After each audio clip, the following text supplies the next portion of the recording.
iconic viewers, வணக்கம் and welcome to our channel Icon. இன்னைக்கு இந்த வீடியோ ரொம்பவே ஸ்பெஷலான வீடியோவா இருக்க போகுது. ஏன்னா 25 வருஷங்களா நம்ம மனசை விட்டு நீங்காம இன்னும் வருடி கொடுத்துக்கிட்டே இருக்கிற ஒரு ஸ்பெஷலான படத்தோட unknown facts தான் இந்த வீடியோல பார்க்க போறோம். அண்ட் அந்த படம் டைரக்டர் எழில் டைரக்ஷன்ல நம்ம தளபதி விஜய் மற்றும் சிம்ரன் நடிப்புல வெளியான துள்ளாத மனமும் துள்ளும் படம் தான்.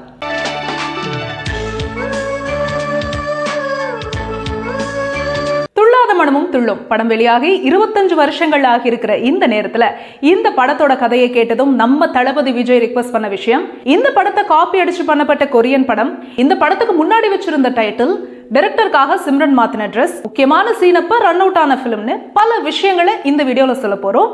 வாங்க இப்போ இந்த வீடியோக்குள்ள போலாம். அண்ட் இந்த சேனல் ஐகான்.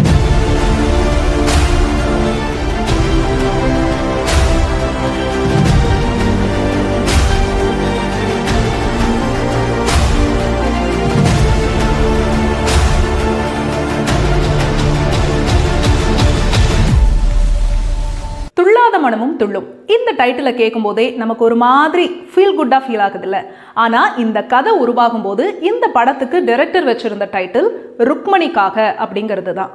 ஆனா படத்தோட ப்ரொடியூசர் ஆர்பி சௌத்ரி சார் பார்த்தால் பசி தீருங்கிற மாதிரி ஒரு டைட்டில் வேணும்னு சொல்ல, டைரக்டர் எழில் கொஞ்சம் யோசிச்சு துள்ளாத மனமும் துள்ளும்னு சொல்ல அது ரொம்பவே பிடிச்சு போய் உடனே ஓகே சொல்லிட்டாராம் ஆர்பி சௌத்ரி. மிகப்பெரிய காமெடி லெஜெண்டான சார்லி சாப்ளினோட சிட்டி லைட்ஸ்ங்கிற படம் தான் இந்த துள்ளாத மனமும் துள்ளும் படம் பண்ண டைரக்டர் எழிலுக்கு இன்ஸ்பிரேஷனா இருந்துச்சு.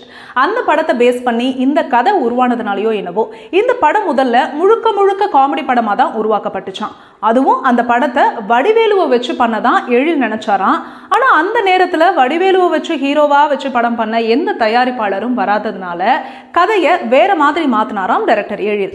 தமிழ் சினிமால அப்பலேருந்து இப்ப வரைக்கும் பல சென்டிமெண்ட்டுங்க இருக்கு. அப்படி ஒரு சென்டிமெண்ட் தான் ஹீரோயினுக்கு கண்ணு தெரியாத மாதிரி படம் பண்ணா அந்த படம் ஓடாதுங்கிற சென்டிமெண்ட்.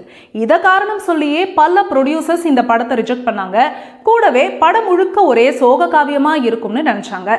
அப்பதான் டைரக்டர் எழில் இல்ல, இந்த படம் ஒரு சோக படமா அழுது வழியிற படமா இல்லாம லவ், காமெடி, சென்டிமெண்ட்னு எல்லாமே இருக்கிற ஒரு கமர்ஷியல் படமா இருக்கணும்னு முடிவு பண்ணாராம்.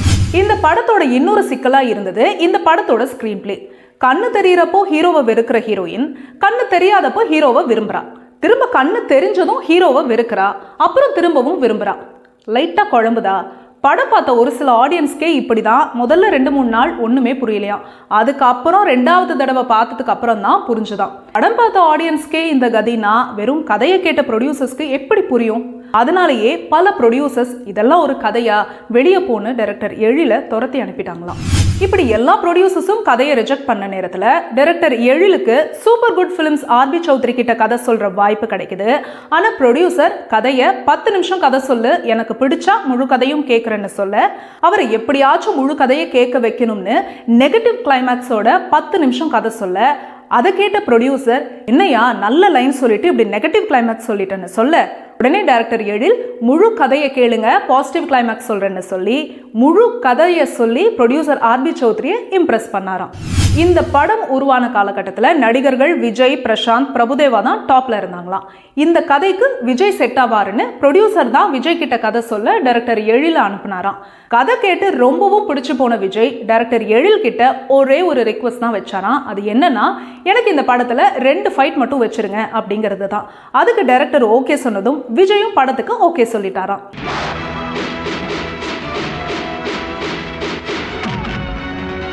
இந்த படத்துல ருக்மணிங்கிற ஹீரோயின் ரோலுக்கு முதல்ல ஃபிக்ஸ் ஆனது நடிகை ரம்பாவா. ஆனா ஏதோ சில காரணங்கள்னால அவங்க விலக டைரக்டர் எழில் சிம்ரன் நடிச்சா நல்லா இருக்கும்னு நினைச்சாராம். ஆனா அவங்க அது வரைக்கும் கிளாமர் ரோல்ஸ் பண்ணிட்டு வந்ததுனால ப்ரொடியூசர் தரப்புல அவங்க எப்படி செட் ஆவாங்கன்னு யோசிச்சாங்களாம். ஆனா டைரக்டர் எழில் தான் ரொம்ப ஸ்ட்ராங்கா அவங்க நல்லா இருப்பாங்க, நாம அவங்களுக்கு ஒரு சேஞ்ச் கொடுப்போம் அப்படின்னு சொல்லி சிம்ரனை ஃபிக்ஸ் பண்ணாராம்.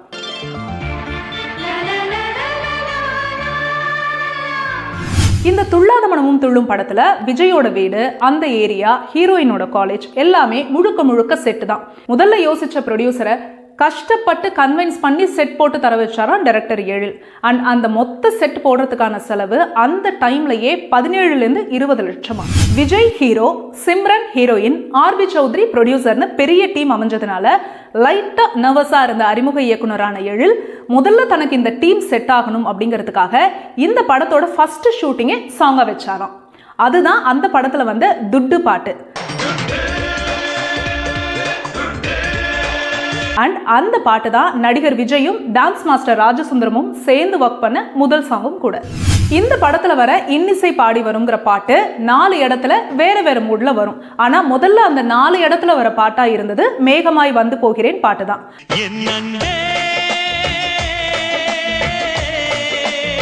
அரபி பாடலான சயோனிங்கிற இந்த பாட்டோட அதே டியூன்ல தான் இந்த பாட்டை பண்ணியிருந்தாங்க.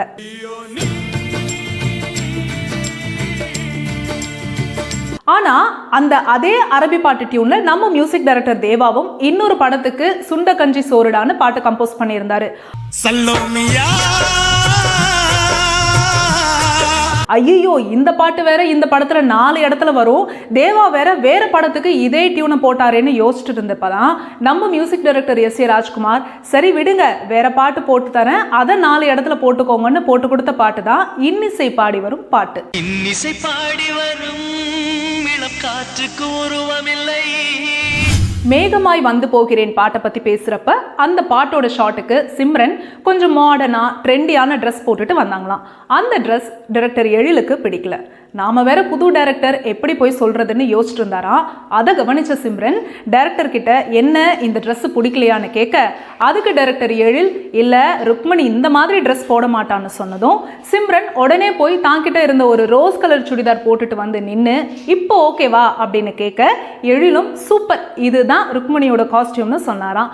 அந்த ரோஸ் கலர் சுடிதார்ல தான் சிம்ரன் அந்த சாங்ல நடிச்சிருப்பாங்க.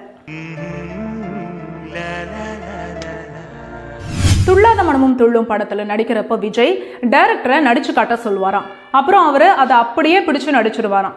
அப்படிதான் அம்மா இறந்து போய் பாத்ரூம்ல கத்தி அழுற சீனையும் டைரக்டரை நடிச்சு காட்ட சொல்லியிருக்காரு. நடிச்சு காட்டின டைரக்டர் எழில் இப்ப நான் கத்தினதை விட இன்னும் அதிகமா நீங்க கத்தி அழணும்னு சொன்னாராம்.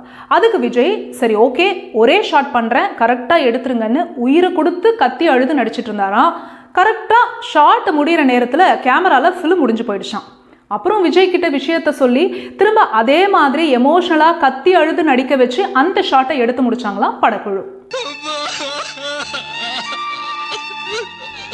படம் ரிலீஸ் ஆன முதல் நாள் முதல் ஷோல படத்தோட கிளைமேக்ஸ்ல விஜய சிம்ரன் போலீஸை வச்சு அடிச்சு ஜீப்ல போடுற சீனை பார்த்த ஆடியன்ஸ் எல்லாருமே எழுந்திருச்சு நின்னுட்டாங்களாம். இதை பார்த்த எழிலோட அசிஸ்டன்ஸ் எல்லாம் ஆடியன்ஸ்க்கு கிளைமேக்ஸ் பிடிக்கல, எல்லாரும் கோவமா இருக்காங்க, வாங்க போயிடலாம் அப்படின்னு கூப்பிட்டாங்களாம். ஆனா டைரக்டர் எழில் மட்டும் நம்பிக்கையா வெயிட் பண்ணாராம். கடைசியில ஹீரோ ஹீரோயின் சேர்ந்ததும் ஆடியன்ஸ் எல்லாரும் எப்படி ரியாக்ட் பண்றதுன்னு கூட தெரியாம அப்படியே திக்குமுக்காடி போயிட்டாங்களாம். நான் உன்னை அடிக்க சொன்னப்போ நான் தான் குட்டில ஒரு வார்த்தை சொல்லக்கூடாதா? இன்னைக்கு நம்ம தளபதி விஜய்க்கு கேரளால மிகப்பெரிய ஃபேன் பேஸ் இருக்கு. ஆனா அதை முதல்ல ஓபன் பண்ணது இந்த துள்ளாத மனமும் துள்ளும் படம் தான். இந்த படம் கேரளால மட்டும் 5 தியேட்டர்கள்ல சில்வர் ஜூப்ளி பார்த்திருக்கு. அந்த காலகட்டம் வரைக்கும் கேரளால அவங்களோட மலையாள படங்கள் கூட அப்படி ஓடுனது இல்லை அப்படிங்கிறது தான் ஸ்பெஷலே. இப்போ வரைக்கும் ஹாலிவுட் படங்களை பார்த்து கொரியன் படங்களை பார்த்து நாம படம் பண்ணிட்டு இருக்கிற நேரத்துல நமக்கு பெருமை சேர்க்கிற விதமா இந்த துள்ளாத மனமும் துள்ளும் படத்தோட ஸ்கிரீன் பிளேயை காப்பி அடிச்சு 2011 ஆல்வேஸ் ஒரு கொரியன் படம் எடுக்கப்பட்டிருக்கு. சோ அவ்வளவுதான். இந்த வீடியோ உங்களுக்கு பிடிச்சிருந்தா லைக் பண்ணுங்க, ஷேர் பண்ணுங்க. துள்ளாத மனமும் துள்ளும் படம் உங்களுக்கு ஏன் பிடிக்கும் அப்படிங்கறத கீழே கமெண்ட் பண்ணுங்க. அண்ட் மறக்காம நம்ம ஐகான் சேனலை சப்ஸ்கிரைப் பண்ணிட்டு பக்கத்துல இருக்கிற பெல் ஐகானையும் தட்டிடுங்க. திரும்ப இன்னொரு சூப்பரான வீடியோல உங்களை வந்து நான் மீட் பண்றேன். until then bye bye.